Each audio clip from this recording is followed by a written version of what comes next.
Okay, so to be honest here, I'm gonna give you my my quick opinion on the new MEGELDA and just give you a little bit of advice on what you should do. Now, I'm gonna be honest here, okay?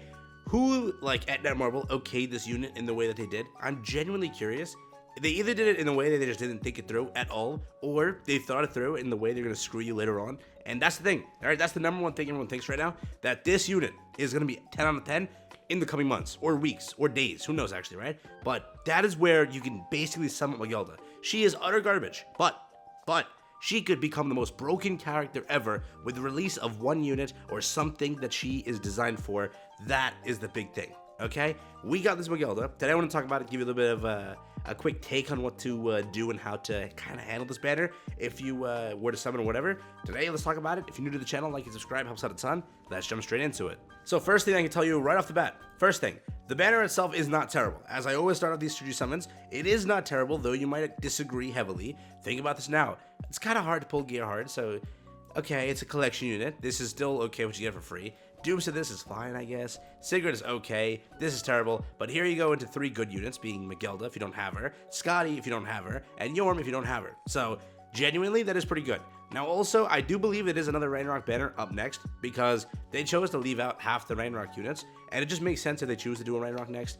But again, up next, we do not know what it is. Now, Alexis has kind of said, probably not a collab, or he literally said blatantly, it's not a collab next week. That's all he said, right? So, again, I made a video on this. I talked about it. There's like a 99.99999% chance that that is correct because he rarely gets things wrong, though they could last minute change something. Again, I fully doubt it. I think that that's committed to what it is, being, yeah, it is no collab, right? So, that's there. Now, again, it's either a Nidhogg unit, it's either a regular Ragnarok unit, or it is OC Story. It's one of those 3. So, depending on what that is, you'll basically know in like 2 days what's going to be. Yeah, so you'll know tomorrow night or like early Sunday morning, because if there is a D-Day countdown, you'll know right then and there, boom, you're getting a collaboration. But if you're not getting that D-Day countdown, no collaboration. So keep that in mind that in like 24 or like 48 hours, you'll basically know if it is a collab or not, because you will have a D-Day countdown. If there is no D-Day countdown, boom, it's not a collab. So what you can do, and the best way to handle this banner, it leaves on 406 for JP. For us, it's a week later, right?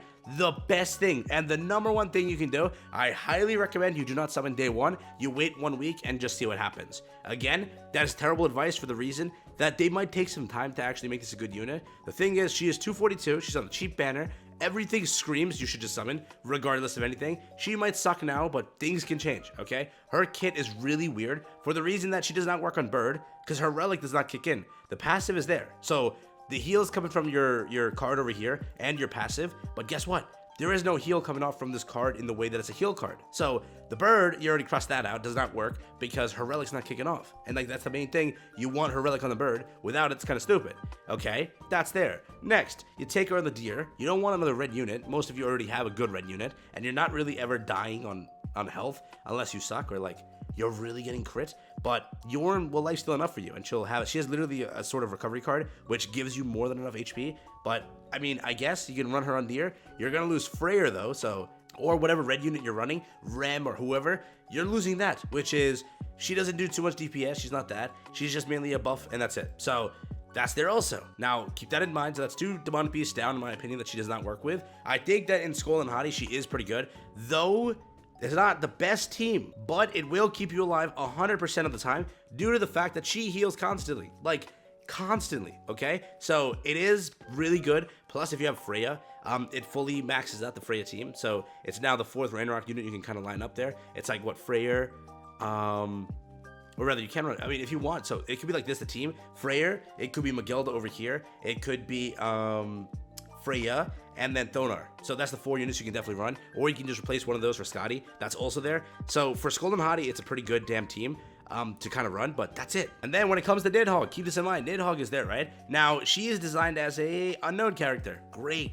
Why did you design her as an unknown character if you've made this entire idea of setting up the characters as Goddess team, right? What was the whole point of that? I still genuinely don't get it, but that's what they did. They went off the route of releasing Mael a goddess, making Freya a goddess, and then all of a sudden switching gears into an unknown team, or just a different set of team, which will probably need to be built now, right? So this is, again, it's an unknown character, but the passive or the Relic's passive turns her into a goddess. You run that with Mael, a latte, whatever, that's your team. It's a really good team, right? So keep that in mind that I have no idea what they designed this for, but she works, though I highly doubt that they made her to work off day one. They made her to work later on. For example, you saw people now suffered with Freya, given that her Nidhogg relic was really good. So because of that, I think that she is designed to be a character that will work later on. It's just a delayed reaction. You know, they want to like screw you day one, so you skip it, and then pull for her for like endless times later on. But the best thing you can do, as mentioned, is just wait. See what the next banner is. If it's like an OC character that has nothing to do with Ragnarok, then you can consider, should I pull, should I not pull? Do I want to take the risk, invest the 242, and then get it back? You have to also realize that, you know, GB points and whatever, it is 242. It's a discounted unit. It could be good later on, but again, you're taking that gamble, and that's fully up to you if that is something you want to do. But yeah, she's just a really weird design unit. Though she is good for Skull and Hottie in a way. It'll keep you alive. You'll constantly have ultimates. That is there, but it's like, I don't know. Bird doesn't work. Deer, I don't like it. Skull and Hottie, you're pushing it. Then you go to Nidhogg. It's all right, right? So the rating of her is very off due to the fact that they made her for I don't know what. So I think that they're waiting for one more Nidhogg unit. They release that Nidhogg unit. She buffs the Nidhogg unit, and boom, you got your team, right? I think that's the case, but we don't really know. So again, it's a gamble. If you want to summon, you summon. It is 242. There are a lot of pluses for summoning, though she's not like the 10 out of 10 unit compared to Thonar. You need a Thonar. You don't need her per se, but that could change, as mentioned 45 times in this video. So up to you. And again, we do not know what's next. So remember, it could be a collaboration. It could be. Alexis could be wrong. They could have not added all the bundles in, but he kind of usually gets it on the dot. So it could still roll around. Like 2% chance. Let's do 2% chance, right? But there is also the chance that it's Ragnarok. There's also the chance that it's OC Story. Those are the things. So keep in mind, just wait and see. Definitely you have more than enough time on Global to decide if you want the unit or not. The banner itself is okay. Definitely has some okay units if you really need them. These three just being on here give it value to a lot of players that don't have them yet. Though again, it's just, it's a really weird character. It's like they designed this character and Ludo in what way? Like, both of them, that's Mael, but what was Ludo? Like, he was designed so poorly also to be something for Goddess Team support, but he didn't support anything. Like, I don't get what his point was, and the same way I don't get what MEGELDA's point is, but I think that it will take time to actually understand what Netmarble employee designed her for. So yeah, stay tuned for that, I guess. I don't know. Peace out, enjoy. That's been it for me, and just a quick little talk on MEGELDA. Should you summon or not? You decide, but I give you my take. I'd wait, and I would kind of summon day one, or rather last day, not day one, but just decide, because she might be useful in the future.